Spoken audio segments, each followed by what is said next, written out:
afternoon.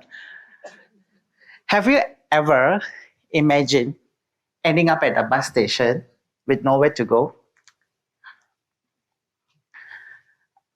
No parents waiting for you or no home waiting. I mean, there's no one literally expecting you.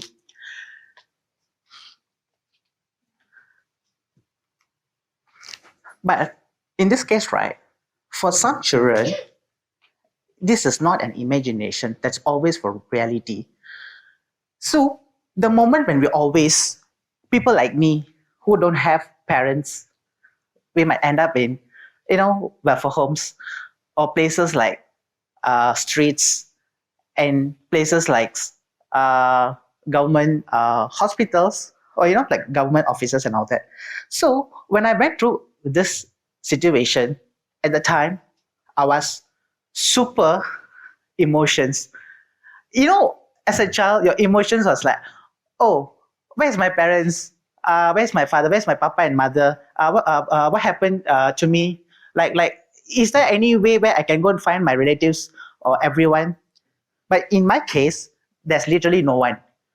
Even though I have a lot of families, mother's sides, father's relatives, and everyone, literally none of them actually put the effort to rescue us. In this presentation today, I'm not just to sharing about all my personal experiences, but it's more on how the society, the people in our own family perceived us. I lost my mother when I was young. Young as in maybe 8 years old, together with my brother. We were stranded at a bus station. And what happened was my father, he asked for our help, asked for our assistance to beg for our money at the bus station. So that was actually a very unfair to us because we were kids and we were supposed to go to schools and all that, right? But that time I was literally begging for money at the bus station together with my brother. And at last we end up at a welfare home and we were given the opportunity not to just for start our education. I actually started my education at the age of 10. I did not go for the preschoolers or I didn't do well in my studies. So when I first stepped into my school, I faced a lot of challenges. Other kids were started to like, hey, this kid, right, he is actually from orphanage background. Oh, this kid, right, I heard this, I heard that. So all this actually literally depressed me at such a young age. Moving on, I did not stop there. What I did was, I know I can do this, so I took all the second chance. Okay, what is second chance? You see, my welfare home is a second chance. My education is a second chance. But I always believe we all can do it on our own way. How? I started to ask, hey, why it's me? Why my family? And I look at other kids. I started to like, hey, you look at the kids' parents, right? They're all like doing well. They're all like born with silver spoon. Like, what is wrong with me? So the moment when I started to have all these questions, I did not stop there. And eventually, I started to develop myself. How? Academically. I know I entered the school at the very last minute. I don't have any good background on my educations, but my welfare home helped me to shape. We went to tuition, we went for extra coachings, and we went for some. And there were a lot of mentors. There were a lot of good people around us, supported us throughout my journey. So what if the biggest tragedy is not the life fails to give us the opportunities, but that we fail to recognize them? So initially, when I first entered my school days, I felt depression. I felt discrimination. Slowly, I entered to my secondary education. Secondary education, people think, wow, we entered to a secondary school, right? So we can do anything. I mean, there are some way where people can try to find out a lot of stuff, like a lot of activities you could do. So initially, I was actually sent to a single-sex school. Single-sex school is like all boys school, right? So I faced even more bully there. People bully me. People, like they literally they take away all my textbooks, they hide my school bags. And after I finished my Form 3, I realized my Form 4 and Form 5 journey in the school was so good is because my school teacher, she found out what I am going through and she gave me a second chance. How she gave me a second chance? She advised me that I shouldn't be stopping there. I can actually take up like extra classes, extra assignments, extra subjects. And just sharing, I'm not a straight A student, but when I actually entered college and university days, then I started to ask myself, you see, during my school days, I always had the second chance, the thought leadership. There are a lot of people who supported me, soft skills and all that. So when I finished my diploma, what happened was like, I didn't know whether if I want to pursue my degree because my education background was mostly into mass communications. Slowly, I was there and I tried for a lot of scholarships. Hear me out. I went through multiple scholarship interviews with all of the biggest corporate companies in Malaysia. Every year I attended the scholarship. Most people will tell me that, okay, you are academically good. We can see your progress. We can see everything. But just because you're from orphanage background, we don't think so we can take you for the scholarship. So this is what literally I heard from the scholarship committee. 1 year passed, 2 years passed, and the third year, I know there will be a chance. You know why I'm still here? I'm still like talking here because of the chances. I really don't want to give up on my chances. So the third year, I got my scholarship from one of the banking company. The moment when I got my scholarship, they produced my article in the Star paper. They literally wrote the entire news article on me saying that I'm from an orphanage background. And this actually further assisted the other youth, the other kids, those who want to pursue in higher level studies. It gives them like a much more energy, a much more appreciation for them to, like to further continue like what they really want to do. So you see, in this case, my second chances are like something like I'm seeing from the perspective of orphan. Even though like people ask me about my story currently or what I'm doing now, I will share all my stories. I never hide all my my early days and all that. So we have to know that somewhere right now someone is praying for their life.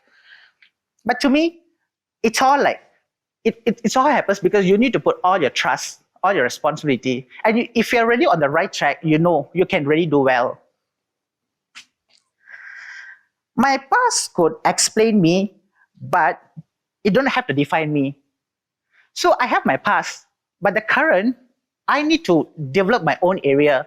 So that's why I started to, after finish my degree, I started to apply for jobs. Job hunting is not easy in Malaysia.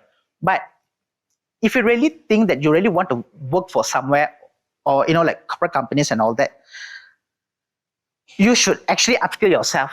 So the moment after I got my scholarship, I was actually working for one of the hospitality industry. That's where the COVID hits.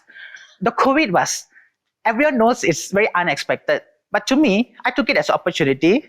While I was in the hospitality industry, I took my chance to also further improve myself, attending soft skills, hard skills and all that. And that's where I'm telling that my past could explain me, but it doesn't have to define me.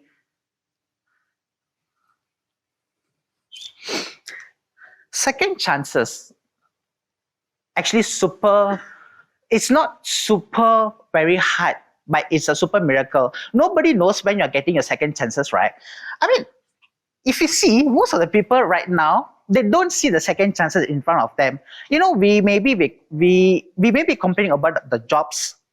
We may complaining about our traffic stress or complaining about our people. But you see, there's always a way where you can see yourself. As in, there are second chances, but you need to speak to the right person and you need to be constantly prove yourself. One thing I noticed about myself while I was pursuing my studies or in the working industry right now, people surrounding me, they know me, they know who's Suresh. Anywhere I go, people can clearly know me. I don't know why. I don't do any PR campaign or PR branding for myself, but people know me. Right? Some will say, "Hey Suresh, I know you. You're from the Seremban, right? I saw your article on newspaper. I don't publish article, guys. I don't do writing at all. I think it's all like PR campaigns. Like all my previous stuff. During my uni days, I always go and participate for outreach initiatives and all that. So there's a real proof that I can tell you that, you see, I'm the end of gold product. I'm here. I'm standing right in front of you because I'm not perfect. But I think it's all like and chance. So that's why I'm actually speaking in front of you. So when you see this, right, success is not about never falling. It's about continuing to rise. I tell you, this is not actually an easy method. But when you put all your hard work, when you put all your attention, and when you put everything in your soul, you can win this. So to me, it actually took like some time. It took me nearly like 10 years, right? So yeah, it's not an easy journey for me, but I did not stop here. All I know is education.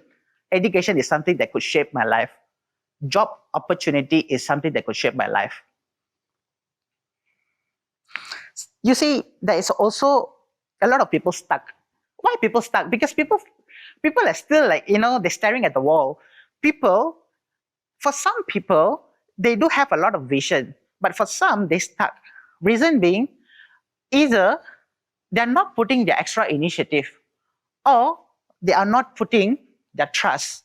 To me, when I first stepped into the corporate ladder, I knew it is going to be very hard because most people will ask me, Suresh, when you're sitting with your boss will ask you, right, Suresh, what actually are you doing? What's your family is doing? So when strangers or my peers or my colleagues ask me, right, for a moment, I will think how to refine the sentence that I'm from a Finnish background. Because the more you say, hey, I have no parents, I grew up in a bus station, I stayed in a bus station, they all like started, what? I don't want to give that impression.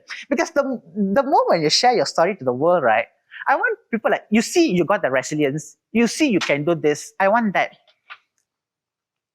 So, definitely it's not an easy journey for me, but I made it here. I always tell people that, there may be a lot of excuses, there may be a lot of problems and challenges in your life. But one thing I can say is, look around you. There are a lot of like second chances around you.